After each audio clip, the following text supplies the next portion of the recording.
De volta com o Rick Rural e para falar de uma das tradições mais antigas de Florianópolis, a produção da farinha de mandioca. Um dos primeiros engenhos a produzir a farinha voltou a funcionar depois de um período que ficou fechado para restauração. Nossa equipe foi visitar o engenho dos Andrades, em Santo Antônio de Lisboa. Olha que legal!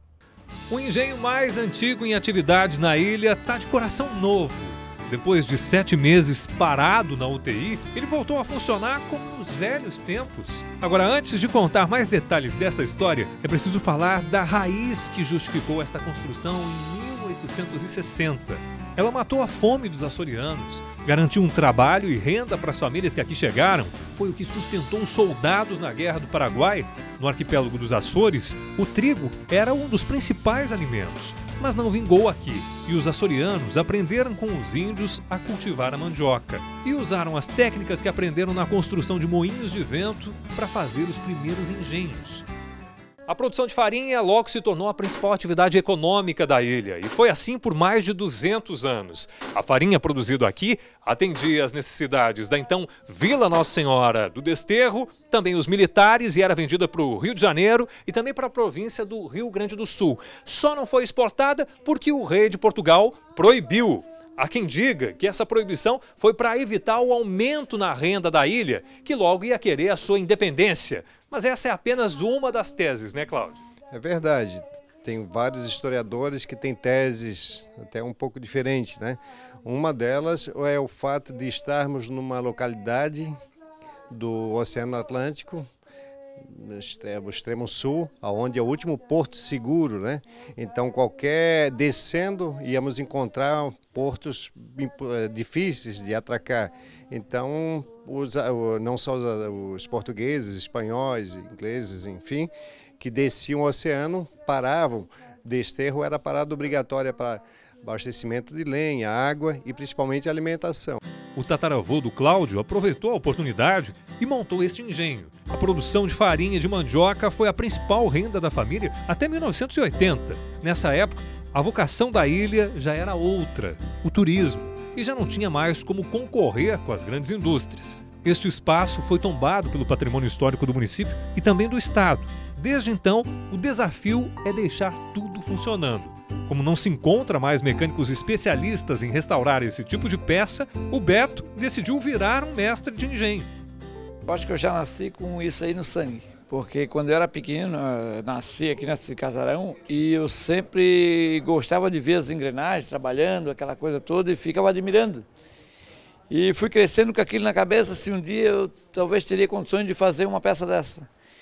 Aí, com a necessidade de quebrar, de ir quebrando as peças, a necessidade de reconstruir, fui olhando como é que era feito antigamente e fui fazendo. Essa é a terceira roda que eu faço, não tem nada de prego e parafuso. Obedecendo como era feito há 200, 300 anos atrás. Sim, obedecendo a regra de antigamente, né? Para fazer a restauração, a família dos Andrades se inscreveu num projeto de apoio à cultura e ganhou R$25 mil de incentivo. Hora de testar o trabalho do Beto. Como é que chama essa venda aí? Isso aqui é um antróleo, né? Um material feito de palha para proteger o animal e trabalhar com segurança. Por exemplo, algumas pessoas dizem que o animal não vai ficar tonto se trabalhar com o olho vedado, né? E eu acho que mais pela questão de segurança, né? Que aí qualquer movimento brusco o animal não se espanta, né?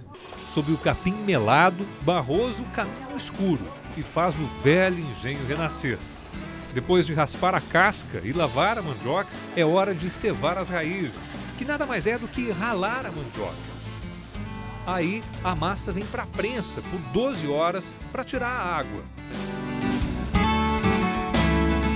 E depois é peneirada. Dá trabalho, mas tudo é feito com muito carinho e embalado com as cantigas da ratoeira. Ratoeira bem cantada faz chorar, faz padecer. Essa música a gente cresceu no engenho, escutando as avós, as mães, as tias, os tios, cantando. Além de a gente manter isso aqui, tem um laço assim, familiar muito bom, que a nossa família é bem unida assim, e estamos todos aqui contando uma história. Agora estou muito feliz que voltou a funcionar e fica agora por um bom tempo de novo. Depois da peneira, a massa vem para o forno. São em torno de 50 minutos torrando.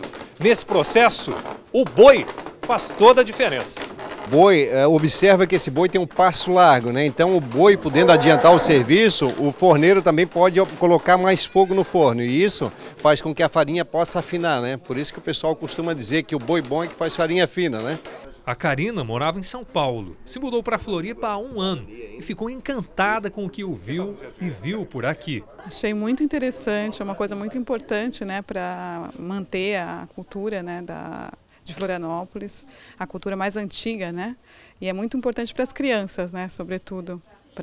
Porque hoje em dia, com essa coisa de internet, as crianças ficam muito na tela. Importante ver coisas, né, assim, do nosso passado, da nossa história. Quanta história envolvida numa única farinhada. A produção aqui não tem escala industrial. São em torno de 60 quilos cada fornada. O foco é não deixar essa tradição morrer. Tem a ver com as raízes da ilha, que mataram a fome de tanta gente, que ainda hoje rendem pratos e histórias deliciosas.